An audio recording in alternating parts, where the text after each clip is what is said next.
of our course, I tried to suggest that one of the things that does not make genius exclusively is raw innate intelligence as measured on an IQ test. Nor is it exclusively hard work. Again, you too are encouraged to have your own opinion about this matter. But if it's not great innate intelligence or the capacity for fanatical hard work alone, then what is it that engenders genius? What special character traits enable it? Well, having studied the lives of as many as 100 of these exceptional people, geniuses, the one trait that seems to be common to all of them, the number one driver of exceptional human accomplishment is, in my opinion, curiosity. Mover and shaker Eleanor Roosevelt would seem to agree. In 1934, Roosevelt said in a newspaper interview, quote, "I think at a child's birth, if a mother could ask a fairy godmother to endow it with the most useful gift, that gift should be curiosity." Is that where we get curiosity, as Roosevelt said, as a gift of birth? Perhaps so. Now that I think about it, I've never seen a high school course called How to Be Curious or a college major called Curiosity. Philosophy, yes. Curiosity, no. Perhaps curiosity is, as Roosevelt and psychologist Susan Engel, author of the Harvard Press book, The Hungry Mind, have said, perhaps curiosity is indeed mostly innate. It comes with birth, and children have varying degrees of it. To quote Engel, some children will begin paying attention to subtler surprises and unexpected details of life. Other children do not. Between the ages of 3 and 11, children seem to either develop an appetite for knowledge and the habit of inquiry, or they do not, end quote. But of course, although some are more curious than others at birth, the environment offers the innately curious person an opportunity to grow. Thus, with curiosity, we may have something akin to the Matthew principle at work here. In the Gospel of St. Matthew, it's said, quote, "For everyone who has will be given more," end quote. Thus, perhaps with curiosity, quote, "unto those who have been given curiosity, even more will grow if placed in the right circumstances." How can we grow our innate curiosity? Well, it's an embarrassingly hackneyed recommendation, but here it is. Be open to experience. Okay, yes, of course. Try new restaurants and foods. Take vacations to different places each year. Don't be afraid to get lost. You'll probably learn something in the process. Take Coursera courses online. There are now more than 3,000 of them available and all for free. Understand that the most important thing in one's personal development is to know what you don't know, and then be curious and courageous enough to fill in the gaps. Okay, advice from non-genius Craig, but here's something that genius Jeff Bezos said about curiosity that I think is remarkably insightful. Quote, "I think it's probably a survival skill that we remain curious and like to explore. Our ancestors, who were incurious and failed to explore, probably didn't live as long as the ones who were looking over the next mountain range to see if there were more sources of food and better climates, and so on and so on." So, curiosity may be a character trait that helps humans survive, a survival skill.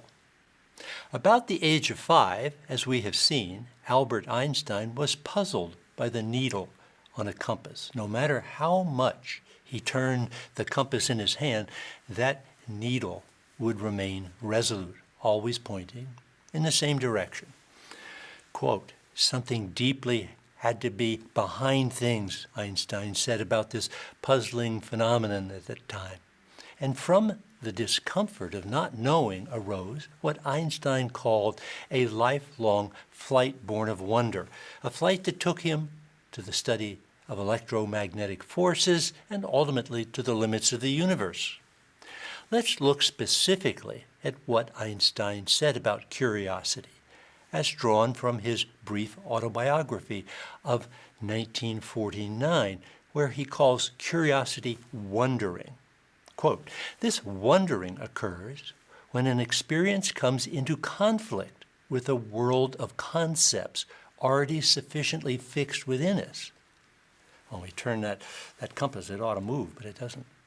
Whenever such a conflict is experienced sharply and intensely, it reacts back upon our world of thought in a decisive way. The development of this world of thought is, in a certain sense, a continuous flight born of wonder, end quote. And from the original German there, it was actually said, die Entwicklung dieser Gedankenwelt ist in einem gewissen Sinn ein bestetiger Flug aus dem Wunder. Yes, flight born of wonder, or flight born of curiosity. Einstein had a lot to say about curiosity during his lifelong journey. In 1915, in a letter to mathematician David Hilbert, Einstein said, quote, "My curiosity is interfering with my work."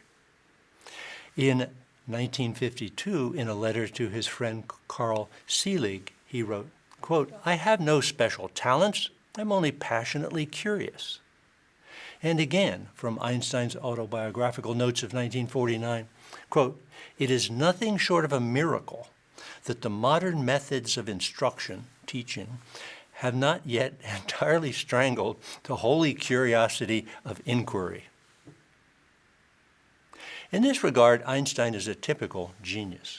Was there ever a genius who is not curious, maybe frustrated by what was going on in schools and universities? Curious people are also autodidacts, self-teachers for a lifetime. Do schools do a good job of encouraging curiosity? I've been associated now with Harvard and Yale for 55 years as a student and then a faculty member.